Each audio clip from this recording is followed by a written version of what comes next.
The London derby between Chelsea and Spurs never disappoints, and neither did this game, with the Blues taking on Tottenham Hotspur in a Premier League barn burner and winning the game 4-1 to gain 3 points and move into the top half of the table. But what happened in this game, and why? Let's dive in. Lads, lasses and the rest of the masses, welcome back to the channel. I'm Mono from Mono CFC and this is my post-match tactical breakdown for Chelsea versus Tottenham. Though I'm calling this a tactical breakdown like usual, there weren't many tactical things to review in this game. The game was largely decided based off of refereeing decisions, individual errors and naiveties. We only really got about 15 to 20 minutes of a normal football match, and thus I'm not going to be breaking down every little tactical nuance like I would usually do, and instead be reviewing the match as a whole and looking at every major incident that happened instead. Now, I didn't get to watch the game live because my power was out. I love living in the countryside, so my first viewing of the game came without the added caveat of emotion, as I already knew the result beforehand. I went into this game with low expectations because I'd been told that we were awful in this game, and though I think we certainly could have done better, I think in the grand scheme of things we played adequately enough over the course of the 90 minutes, or well, close to 120 rather, to win this game.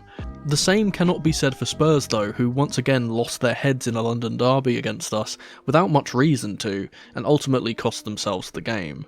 Both teams were set up in 4-2-3-1s respectively, and this game was always going to be about who could win their individual battles, whose quality on the ball could shine through, and which team could punish the other for their mistakes. Fortunately for us, Tottenham made a ton of mistakes, not just from an individual perspective but a tactical one too, which I'll touch on a little later. Let's look at the first major incident though, and that's the first goal, which came very early into the game. In truth, Tottenham had a very decent showing at the start of the game and were looking dangerous early on. Maddison was picking up the ball in the midfield and in deeper areas too, despite Caicedo's best efforts, and Son and Kulusevski were able to fashion chances. The aforementioned Swede was the beneficiary of a slight bit of luck, with an unfortunate deflection off of Colwill which sent Sanchez the wrong way to put Spurs 1 goal up. I think a lot of people on first viewing thought that we played badly overall in this game, and that we, quote, only won because of the red cards, but after the Spurs goal went in, we actually were the better team for the majority of the rest of the half, before Romero even got sent off. Chelsea seem to always play better when there's no expectation on us, and being a goal down actually made us play better. We had 7 shots with 1 on target, whilst Spurs couldn't even fashion a single shot in the same period. We overcame the early pressure, and that showed when Nico Jackson got his first attempt on goal in the 12th minute, which was destined for the corner if not for Vicario, who once again, like I mentioned he would in my preview, came up with a world-class save to deny him. But Spurs thought they had extended that lead a few minutes later too, with a great passing move that ended with a Brennan Johnson cross that was converted by Son, but the linesman puts his flag up and VAR confirms his decision is correct. Son is marginally offside and the goal doesn't stand. Now let's talk about the first major mistake that the refs made. In the 18th minute, Destiny Udogie commits to a quite frankly awful challenge and somehow doesn't see red for it, only yellow. Let's break this down, shall we? It's double-footed, off the floor, out of control, studs showing, and clatters into Raz's left foot. This is one of the worst decisions I've ever seen, because this challenge is a downright career ender if Sterling has his foot planted. This is reckless and dangerous, and there should have been no debate on this. Somehow he gets away with only a yellow, and would eventually get hit with karma in the second half, but this was again awful from the referees. Almost immediately after, we got the second dodgy refereeing decision, which came in the 21st minute. This all starts from a very aggressive, strong but fair challenge from Thiago Silva, who really set the tone and pace of this game with this challenge. It's arguable that this tackle is the sole reason Spurs lost this game in the grand scheme of things. Both players have a coming together, Romero gets dumped on his backside, and in a piece of childish petulance, the Argentine kicks out at Levi Colwill. Now, this isn't checked by VAR, and I'm really not sure why it wasn't, but if it had been, Romero was shown a red for violent conduct here. That type of behaviour is inexcusable and downright disgusting, and he got his just desserts later on. Almost in the same breath though, we saw Chelsea score an equaliser, which was eventually chalked off for handball by VAR. A beautiful Trivela long pass from Reece James finds its way out to Raheem Sterling, who weaves into the area. The ball bounces off the defender into Raz's arm, then he gets the ball back under control and slots it home. This is another funny decision because I can see both sides to this. Yes, it obviously hits his hand and then he scores, but how is he supposed to not handball this exactly? The proximity is far too close and his arm is naturally where it should be. According to the laws, this is correctly disallowed, but I do find it funny how forward players are punished more by handballs than defenders are by the laws of the game. Next up, it's two major decisions that happen at the same time. Firstly, let's address yet another disallowed Chelsea goal. This is still before the red card, by the way. Moises Caicedo scores an absolute rocket into the bottom left corner, and personally, I can't see why it has been disallowed. The official reason is that Jackson is standing in an offside position, which he is, certainly, and disrupts the keeper.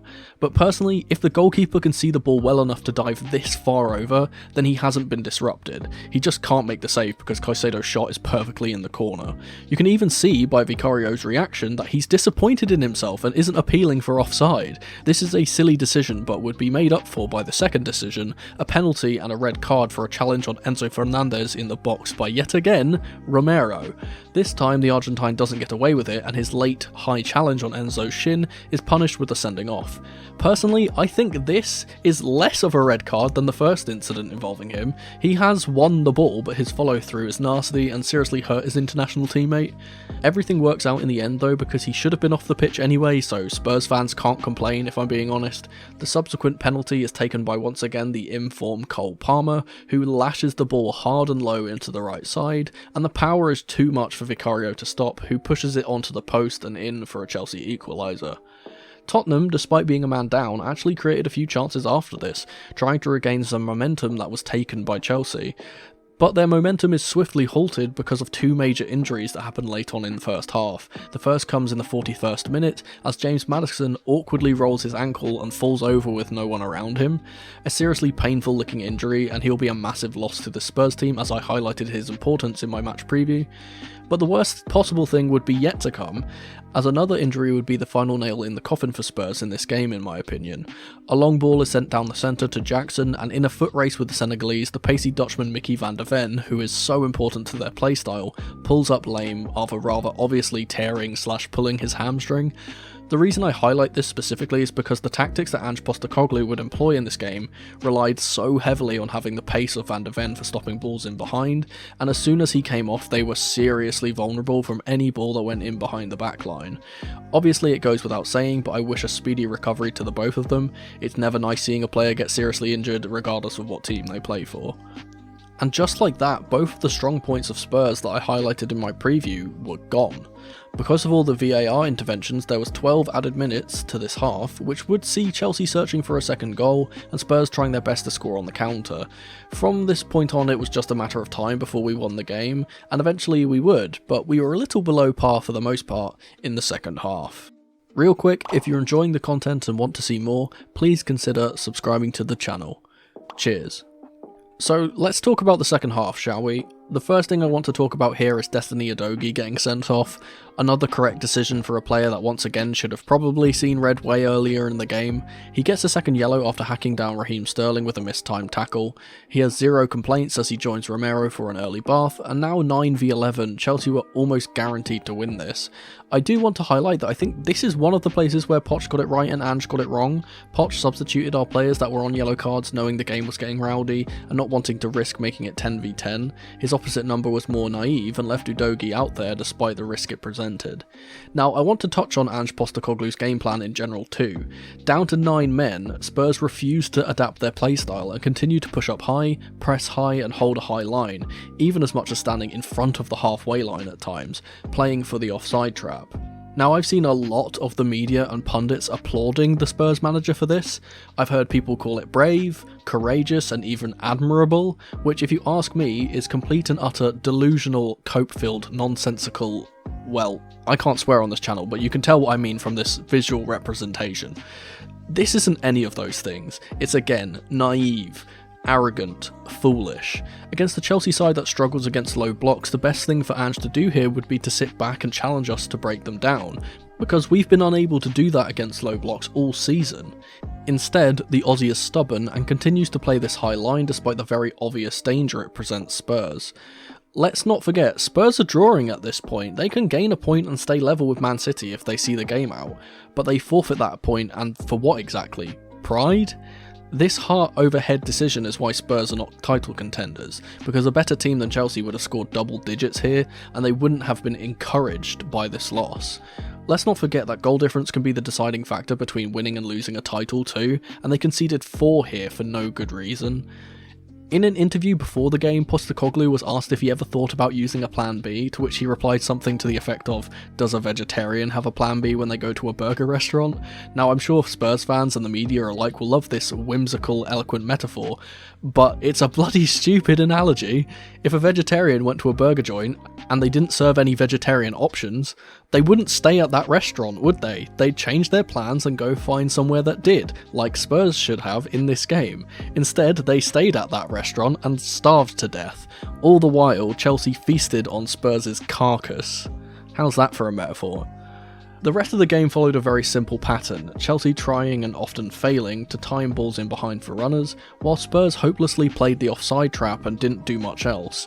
We created numerous chances and could have made more if our decision making was better, the first example of which was a long ball into Cucurella, who came off the bench from deep, and 2v1, instead of passing it across the box for a tap-in, he goes for goal himself and it's smothered by Vicario. Not long after this, however, Chelsea would break through and go ahead, as Sterling is played in behind, and 2v1 against Vicario. This time the decision making is perfect and he squares it to Jackson for a tap-in. Now Spurs, to their credit, did offer some coming back, but the majority of their chances came from Chelsea mistakes and naive fouls from our very young, immature squad. The first major incident happens shortly after our goal, as a cheap free kick is given away outside our box. It swung into Bentancur, who heads it through to Eric Dyer, who sublimely finishes on the volley to equalise for Spurs, until the flag is raised for offside. This is checked by VAR and confirmed, and as you can clearly see here, Dyer is offside. I have no idea why people are trying to argue that this should have stood. Another chance for them came from another free kick, Bentancur this time getting an effort towards goal himself, but it's a less than ideal attempt and goes out for a goal kick. Finally, they get a golden opportunity on the break as Son Heung-min gets a really promising chance, but his left-footed shot is expertly saved by Sanchez, keeping us ahead and ultimately ending Spurs' chance at getting something from the game. Shortly after that last gasp attempt from Spurs, Chelsea would put the tie beyond them. Another goal from Nico Jackson from a Conor Gallagher delivery after he was easily put through on goal due to Spurs' high line once again. And that wouldn't do for the Senegalese either. Further into stoppage time, he'd complete his hat-trick, scoring yet again after rounding Vicario and walking the ball into the net. Spurs were punished over and over again for their stubbornness, and Chelsea walked away with all 3 points. That was the story of this game really. Chelsea can look forward to Manchester City in the Premier League on Sunday in what will surely be one to watch. The match preview for that will likely be out on Saturday evening around 7 PM the day before the game, if not maybe a little earlier, so keep an eye out for that one. And finally, before the end of the video, it's time for the question of the day. As always, I'm going to highlight some of the comments from the last video, so here are a few responses to the last question of the day. Thanks guys for your continued support as ever. If you want your comment to be featured in the next video, leave your answer to this video's question of the day down below with QOTD at the start. So for this week's question of the day, we'll go for a simple but fun one. Who was your player of the match for this game, and why?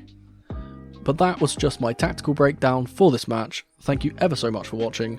Let me know your thoughts on this match in the comment section below, and if you'd be so kind, subscribe to the channel and leave the video a like if you enjoyed. Don't forget to tap the notification bell so you never miss a video from me, or check out some of the other videos on the channel on screen right now. I've been Mono from Mono CFC, and remember, in the rain or in the dry, keep that blue flag flying high. Come on you Blues.